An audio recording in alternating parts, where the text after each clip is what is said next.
ভাই যেহেতু অফিসে আছেন বক্তব্যটা নিয়ে একবারে বের হই। ভাই আমি বক্তব্য আমি সিওর বক্তব্য আমি সিওর সঙ্গে কথা বলতেছি, আমি সমস্যা নেই তো? সিওর সাথে আমি কথা বলবো। আচ্ছা বলেন, আপনি মনে কর্তৃপক্ষ বললে আমি দেবো। আমি তো আপনি আচ্ছা, কথা সাক্ষাৎ দেবো। আপনি বলেন, আপনি কেন করতেছেন? এটা তো এক ধরনের আচ্ছা, আপনি বলেন, সমস্যা নেই তো? আপনি সাক্ষাৎকার তো চাইলেই আমি দিতে পারি না, আমার পারমিশন লাগে। এটা তো আমরা একদিন চাকরি করেছি, আমি তো 20 বছর এখানে করতেছি।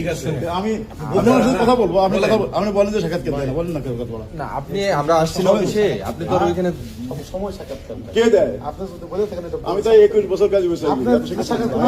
আমার কথা শুনেন, আপনি সিওর সাথে কথা বলেন, সিওর সাথে কথা বলেন।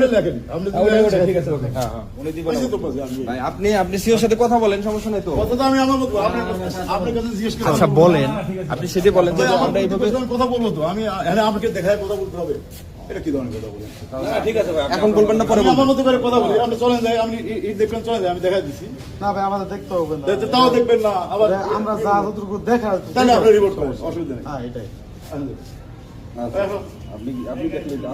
আমরা যা দেখছি আপনি আমি আমার কি অবস্থা আমরা আমাদের চোখ আর আপনার চোখ আলাদা না, একই দৃষ্টিতে দেখবো। সেটা বড় কথা। আমি দেখতেছি, আমি আসছি ভাই, কেউ এলাকার লোক যদি ক্লেম করে এলাকার লোক রাস্তা যায় ডাইরেক্ট নিয়ে যাবে, ইট খারাপ পাল্টা দেন।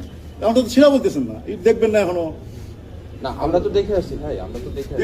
দেখছেন তাহলে আপনারা পাইছেন বলে আপনারা যা পাইছেন মনে করেন আমাদের খারাপ যা বলবো গেলে মানে বক্তব্য দিবেন না। না আমি এটা এটা অন্য কথা, এটা উনি অন্য কথা, এটা আচ্ছা, বাবা। আপনারা যা পাইছেন তাই লেখেন।